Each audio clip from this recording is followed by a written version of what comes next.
Thanks very much for staying with us. Drums, horns, slogans at the ready as Ghana's campaign season wraps up ahead of what is likely to be some pretty closely run elections. A current VP will face off against a former president on Saturday as the people of the continent's top gold producer head to the poll. Also, only 112 media organizations have been greenlit for operations in Senegal after having been invited to register. Officials say that they're cleaning up the sector. Critics, particularly those of the opposition, say that it is, though, a sign that freedoms are on decline in the country. And we very much do know what Christmas is, thank you. The idea behind British Ghanaian singer Fuse ODG's recent release of a Band-Aid reply in a pushback against the helpless portrayal of the continent that the 40-year-old Christmas classic has perpetuated. I speak to another organisation trying to change understanding of the breadth of the continent's story. But first, campaigning came to a noisy, energetic close in Ghana on Thursday as the country heads into this weekend's tight election race. Now, Saturday's vote pits the ruling NPC candidate of VP President Mohamed Bawumia against former leader and NDC flag bearer John Mahama. Our Justice Baidu took the temperature at rallies for both sides. Take a look. The attention of the two leading political parties have been on Accra, the capital. It's been a real fight to take control of a region that has consistently been a battleground that parties that have won previous elections in Ghana have had to win to be able to win the bigger national election. Supporters of the ruling New Patriotic Party have been touting the achievements of their party, especially in the area of education, where they've implemented a free SHS program since they took power in 2016. I'm voting for him because of free education. Because of the free education, the digital. I'm voting for him for everything. You have a digital address system. Every Ghanaian now has a national digital identity, that is a Ghana card. Several polls have suggested that the former President John Mahama and his opposition National Democratic Congress are in pole position to win this election. The confidence of their party's supporters comes mainly from the ailing economy, which they blame the ruling party NPP for.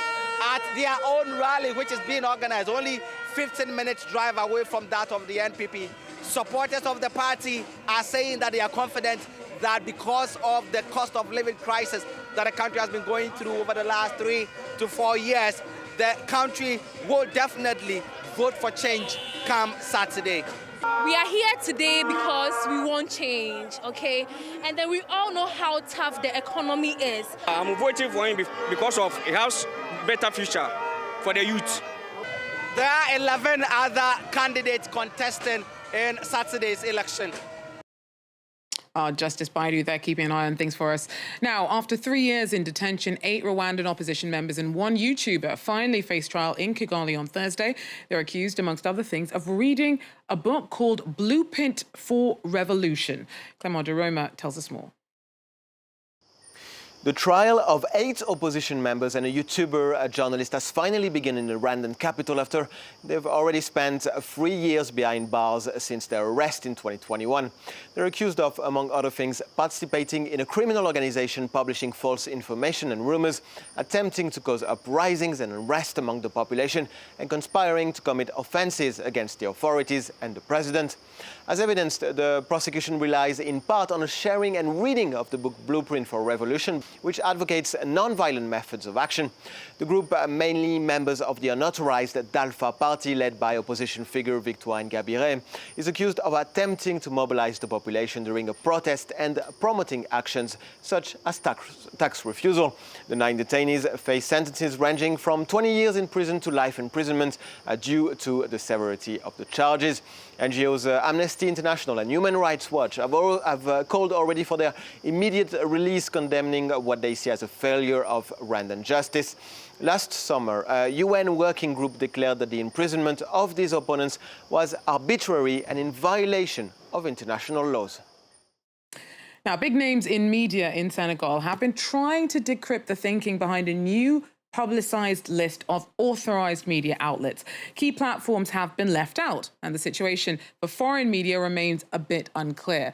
The government says that this is all part of regularising the environment, but some critics say that they're not convinced. Caitlin Kelly breaks it down for us. There have been reactions across the media spectrum to a controversial official media list published here in Senegal that excludes the names of hundreds of outlets. On Tuesday, the government released this list of outlets that will be able to operate in the country. And of the 500 or so who are here, there are only 112 names on this list. According to the Minister of Communication, Ali Onsal, this is because of two main reasons. One, these outlets complied with criteria, things like having legal filings and a legitimate website, but also that they'd registered on a government platform that's been open since August. The government say this is part of a media sector cleanup, given that they've also just increased the subsidies by 110% to the Press Development Fund. And it's only these official media outlets that will be entitled to that money. Now, although those who don't feature in the list will have until Friday to reapply, there's still outrage and confusion as to some of these omissions, particularly from Sen TV and Zik FM, who are owned by opposition figures, as well as popular daily newspaper Le Quotidien, again owned by an opposition figure, who said that there was no explanation or formal notification as to what was going to happen. When it comes to the foreign media I spoke to, they were also confused as to whether they had to register, given where they publish and broadcast. But then, speaking to the Foreign Press Association, they told France 24 that foreign media would need to register and that it would be simple and legitimate. Critics like Mamadou Kane, who is president of the Council of Press Broadcasters and Publishers, said that this was an attack on democracy and press freedom, whereas other analysts I spoke to said it was much more likely to be efforts by the government to improve regulation and compliance with the media laws and codes here in Senegal. Caitlin Kelly there for us. Now, potatoes are a staple for many Tunisians, but their prices have shot up recently as their availability has dwindled. Authorities have even had to crack down on black market stockpiles of the tubers. Now, their scarcity has been a long time coming, as harvests have increasingly struggled after years of drought. Our team sent us this report.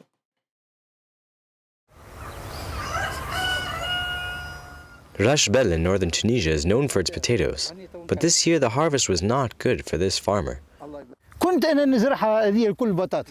You see this plot? Before it was only potatoes, but the last 2 years I had to drastically reduce my cultivation to maintain a good yield and make it profitable for sale. The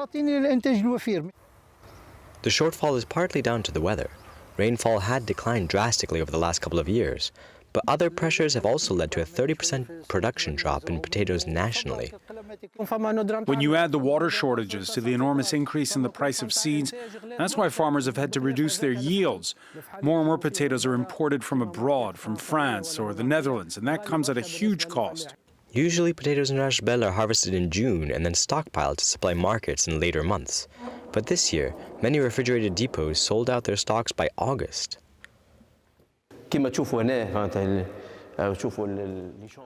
As you see, it's empty here. There are no more potatoes, and they've been out of stock for a while. Because the harvest wasn't good, the shortage was quickly felt in the markets. So that's why the state quickly emptied the potato reserves. With the shortage, prices went up, even though authorities capped the price of a kilo. I bought at full price and it will last me a month. But for people who use potatoes in restaurants, it's a real problem. Usually there are some available at the price fixed by the state, but it's been 20 days and I haven't bought potatoes because they're too expensive for me. The markets are currently relying on potatoes grown in central agricultural regions, but yields remain low even there. According to one regional union of farmers and fishermen, more potatoes should be reaching markets within 20 days. Now, from our sense of self to what moves us to tears, stories shape our world. 40 years ago, a huge Christmas Band-Aid single brought together some of the world's biggest stars for a fundraiser for Africa titled Do they know it's Christmas? Now, after speaking out about the outdated ideas Band-Aid promotes about the continent, it was re-released last month, this week, British-Ghanaian musician Fuse ODG released his own Band-Aid reply. Take a listen. It's all time in the discussion. You told me there's no Christmas in December. Yes, I remember. Stripping me, that's your agenda. But you never thought we would end up leaving the place that you sent us. We never surrendered. I wish Mr. Garvey could see this. Malcolm X didn't dream this. Kwame Nkrumah can see this.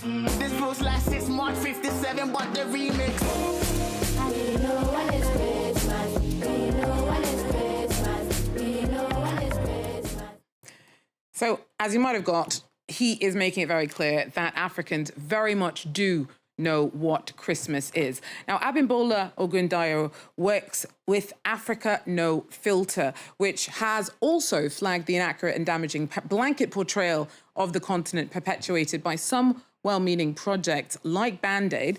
She joins me now. Abimbola, thanks so much for taking the time to speak to me. Now, when it comes to some of the criticism that both Africa No Filter and Fuse DG have gone to great pains to make public, you've actually encountered quite a lot of pushback against it from time to time. Why do you think that is? I believe it's because over time, the world has really learned how not to see Africa. And this is as a result of, problematic narratives that have existed in stories told about us over time. So naturally, when voices like Fuse come out to say, there's a disconnect, the Africa you're talking about is not the one that I experienced, this is not a surprising reaction for us. But like I said, many of us know this disconnect has happened for a while. He mentioned Kwame Nkrumah and many people like that. So it's the world, awakening to the journey that we are all on to get people to know that there is a gap, right? The Africa we know and we live in is different from the one that the world sees. Mm-hmm. So when you're talking about a journey, the journey of development that the continent, it has been taking for a while now, do you think that in itself has been hampered by this narrative about it? Because as I understand it, you've actually done some quite deep dive research into the huge economic cost that comes with these negative stereotypes that continue to dog Africa.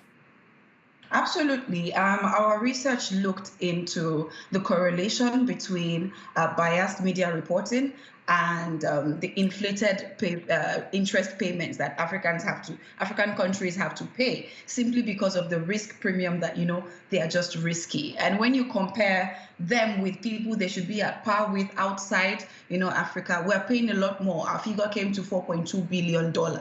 Annually, and that is only interest repayments. We've not talked about the tourism revenue being lost or the FDI being lost. There is a real cost, right, to the way that narratives and the stories about Africa have been told over time. And the $4.2 billion is literally data to call anyone pushing back against things. The petition, for example, to say you need to look at it again. The data says otherwise. The reality is, though, that, the continent does have its challenges. So how do you tackle those without penalizing the continent, the amazing, achievements and expertise that the continent has? What do you think it will take to do this extremely difficult task of injecting more nuance and, I guess, even curiosity into the way that Africa is portrayed in some parts of the world?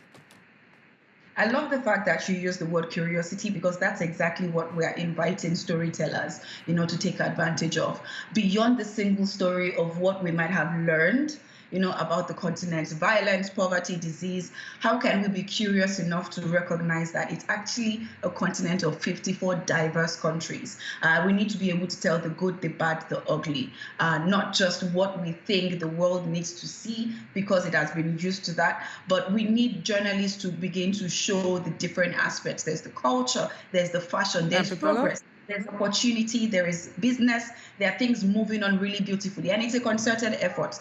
Not just the journalists, we also need media policies, encouraging just better stories being told about the continent. Abimbola? And better. Abimbola Ogundayo, thank you so much for your insight and the work that you're doing. That, though, is all the time that we have for Eye on Africa for now. Do join us again, though, when we're back with more. Till then, take care.